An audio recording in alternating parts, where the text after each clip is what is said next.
Welcome back, ladies and gentlemen, to the Vinny Eastwood Show. One of my great heroes is, in fact, Bill Hicks.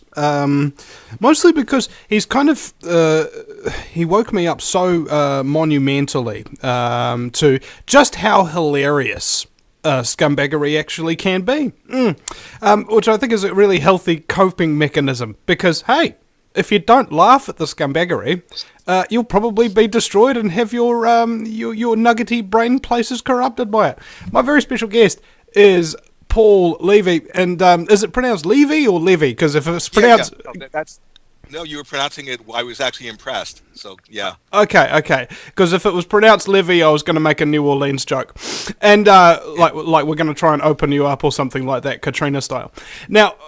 We were talking over the break about how when you're being attacked by these people, you can't really go back and attack them back because it's a feedback loop. They send out negative energy, and if you return negative energy to them, you're actually feeding them, and they get worse. Yeah. They actually feed off of fear and off of your unconscious reactions to them, and so that's kind of why it's really important to understand what their nature is. And so just to trip out, because from the objective point of view, these seeming entities that indigenous people call Watiko or the archons, they actually don't even objectively exist at all, separate from your own mind. So that's what's really interesting, because these seeming, and I always say seeming entities because that's the way they appear, but I don't want to invest them with any sort of ultimate reality. They can actually destroy us individually, collectively, our entire species, and they actually don't even exist. And that's pointing at something. That's pointing at the incredible creative power that's inherent in our own mind that we're not awake to. Well, we've got the power over them, but the problem is we don't recognise that we have it. Much like the people versus the New World Order. The people have the power, but they think that the New World Order does, and it's a deception. If they would simply realise their own internal power as a human race, we could throw off our chains, throw off the scumbaggery.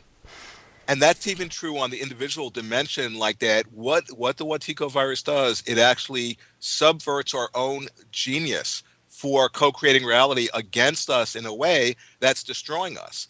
And so when each one of us actually really floods light on this, this demonic entity that actually is this daimonic entity, and the word daimon, it actually means the guiding spirit. And, it actually has to do with one's genius. When you actually see and shed light on it, and see how it works, then you actually are able to access your genius in a way such that you can actually co-dream a whole new dream.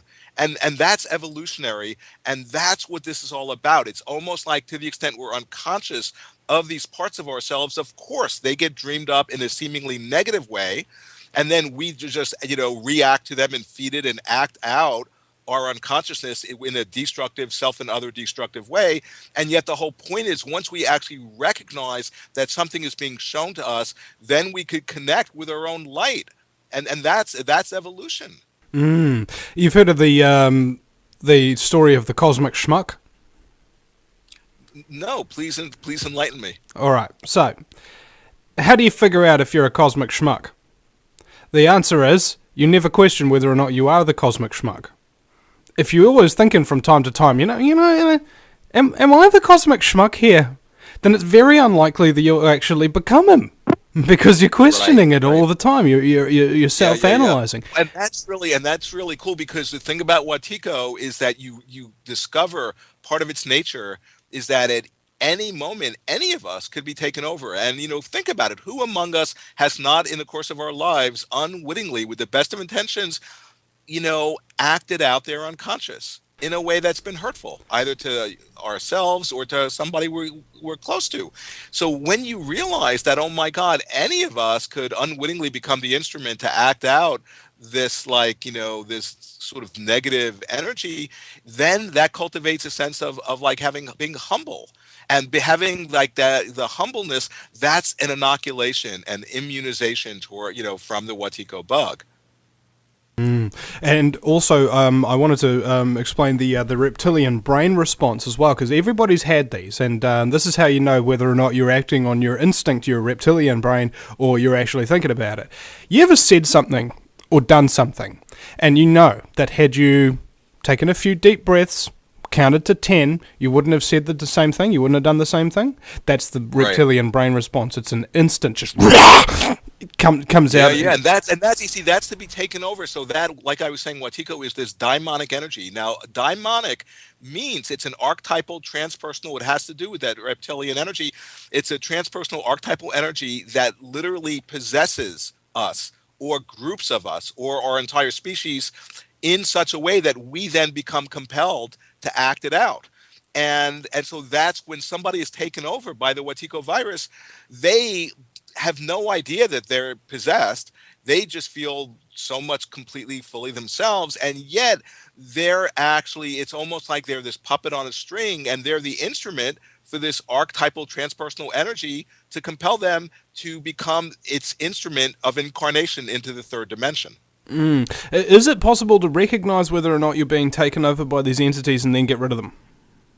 Yeah. That's what my whole book is about. Sure. Because, for example, when, because that is the question. And one thing I was going to say right before the break, one way to understand how these entities work, they, like I said, they operate through the unconscious, through the blind spots. They work through the projective tendencies of our own mind, because we're always projecting. Think about what a projection is. It's like when you're in a dream, the dream, it's an ink blot, it's a projection. And whatever we actually project moment by moment instantaneously gets reflected back by the dream.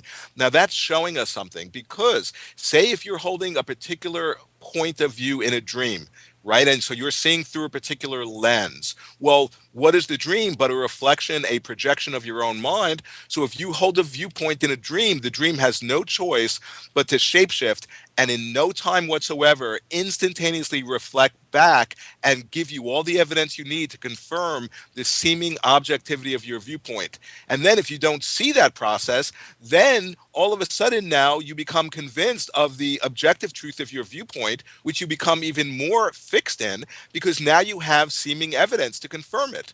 And now by becoming even more fixed in that viewpoint, you'll even see in more that way, which will then ad infinitum, dream up the dream to offer even more proof, confirming your seeming the truth of your viewpoint. The point is that's an infinitely self-created feedback loop in which you've actually entranced yourself by your genius to call forth reality. And understanding that helps you to snap out of the spell, because it's exactly like being under a spell of Watiko, of evil. Like being a religious fanatic. There's people out there who believe absolute insanity. They read religious texts and they interpret them completely wrong, and yet anybody questions anything that they say that is based on that is loosely based and completely made up on this religious text is therefore an agent of Satan. Yeah, well, that's an important thing to understand, because it's not just one person who will hold that like completely insane viewpoint, but typically they then will attract other people who are also, entranced in a particular way, and then they'll both reinforce and feed off of and into each other's madness in a way that an impenetrable bubble will get conjured up around them, and any reflection or any evidence that shows the falseness of their viewpoint or their madness will then get perversely interpreted against the messenger to then confirm even more deeply their madness. And that's like this form of like this narcissism, this collective narcissism. And another name for that is collective psychosis. And we see that both in the religious realm and the political realm and all different dimensions. So you see, and that has to do with the infectious, contagious nature of this mind virus. And I always worry about this as well, because I'm really good at speaking and getting viewpoints across and things like that, and my great fear is that I might get taken over by one of these parasites, and all my talents and my skills for that I'm currently using for good will be flipped around, and I'll start manipulating people and being a real evil scumbag, and I really fear that potential of how much damage I could really do to people's lives if that was to happen. And that's really good that you're aware of that potential, because I mean, like we were saying before, that's an inoculation, against the virus. Now, the thing is, too, is that having that continual self-reflection and that mindfulness, and also surrounding yourself with people who aren't just always like just patting you on the back and like these yes men, but are actually having the courage to hold up mirrors when they see you get out of balance, because we're all a work in progress. That's really important to like conjure up like a real supportive community where, and one way to understand this, when you're awakening in a dream, it's easy to get absorbed back in the dream, but then when you connect with a bunch of people who are awakening in the dream, you realize we can all help each other to stabilize our lucidity. And that's a real spiritual community. This is I feel really blessed as well, Paul, because I've surrounded myself with people who aren't yes men, with free thinking individuals who like what I do. But the second that I do something that they don't like, I hear about it instantly. That's wonderful. And it causes me to reflect on it. Yeah. And right. No, I have all these groups and people. I so empower them to call me on my shit because that's what I want. I want to deepen. We can't my say own those feeling. words. We can't say those words on FCC regulated radio, unfortunately. Oh, okay. Even though they're appropriate. And this really irritates me about freedom of speech in the United States, is there isn't any! All right, and I just want to, like, a little message passed on to the FCC. It's 2 letters. F you! All right, well, anyway, Levy, continue. Yeah. So one of the things about Watiko, because I just describe it in my book in as many ways as I can imagine. Okay, and because one of the solutions is to get in touch with the sacred, creative imagination, that we all have to actually create our world. And the thing about Watiko, it's a form of blindness, of psychic blindness. But not only is it a form of blindness, but it's a form of blindness that it believes that it's sighted, but not only does it believe that it's sighted, it believes that it's more sighted than anyone else. So it's completely perverse. And, so yeah, that's why when you see somebody taken over by this bug, to try to proselytize or convince them, it doesn't do anything. It doesn't help because, it would be much better to actually try and teach somebody the art of how to see. Okay. Great example here. I was talking about this possible entity who's accusing me of being a Satanist. Here's one of his comments. Now to go and thumb down every single video he has ever uploaded. It's a start, a first step in this campaign. Wow. Dude. Yeah, that's... What a waste of time. Have you no life? Right. No, totally. And that's something, I mean, we have to become accustomed. I mean, me too. I get all these emails of people who read my work and really appreciate it and have their eyes opened, or just they basically say, wow, you've been able to find the language for stuff that I've been sensing or feeling but didn't have the words for. But then every now and then I'll hear from that same guy, that guy who's like, oh, I'm like crazy, or I'm a demonist or whatever. And you just have to be okay with that and that, to me, that's showing us that we're on the right path, that we're actually triggering people like that. Well, yeah, the Lancaster bomber pilots who used to run bombing missions over Germany from England had a saying, when you're copping the flak, which means when you're being shot at, you're over the target.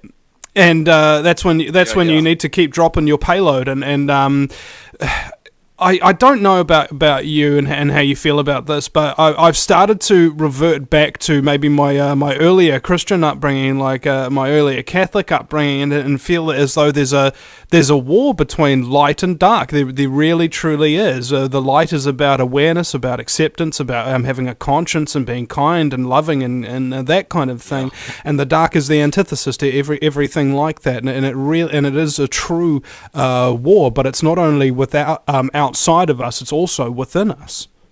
Yeah, no, I fully agree with that. I mean, in the person who wrote the foreword to my book she quoted, there's this quote from the Bible, something about, the powers of darkness, it's powers and principalities. So the idea being, it's not just something in like us as people, but it's some sort of like more cosmic powers of light and dark that are, in a sense, in like this cosmic drama or cosmic conflict that we've gotten drafted into being the intermediaries or in the middle of. And yeah, and it's the ultimate point is that those light energies and those dark energies, they're actually in us. So that's one of the ways of getting entranced and falling under the spell of the Watiko demon, is when we see the evil out there, we then concretize it as being outside of ourselves, and we don't recognize it's our own reflection. And by having that sense of separation, that feeds the demon. I once went to a protest and said through a megaphone, John Key's our Prime Minister, right? And I went, John Key is a scumbag! And then somebody came up to me and said, well, Vinny, actually, if you accuse John Key of being a scumbag, it means that you're just projecting a reflection of yourself. And I go, that's right. And unless I expose the scumbaggery within myself as well, I'll be dead. We'll be right back, ladies and gentlemen.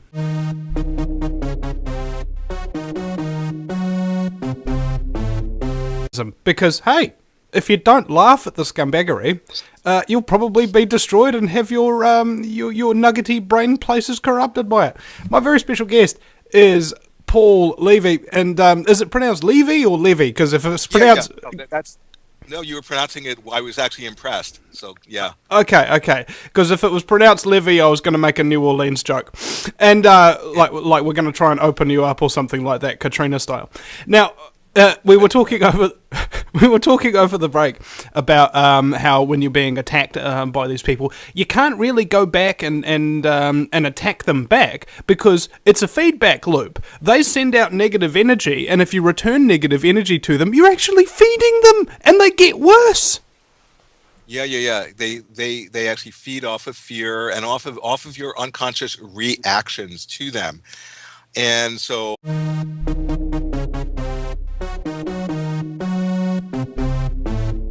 Welcome back, ladies and gentlemen, to the Vinny Eastwood Show. One of my great heroes is, in fact, Bill Hicks. Mostly because he's kind of he woke me up so monumentally to just how hilarious scumbaggery actually can be, which I think is a really healthy coping mechanism. So that's kind of why it's really important to understand what their nature is. And so just, to trip out, because from the objective point of view, these seeming entities that, indigenous people call Watiko or the Archons, they actually don't even objectively exist at all, separate from your own mind.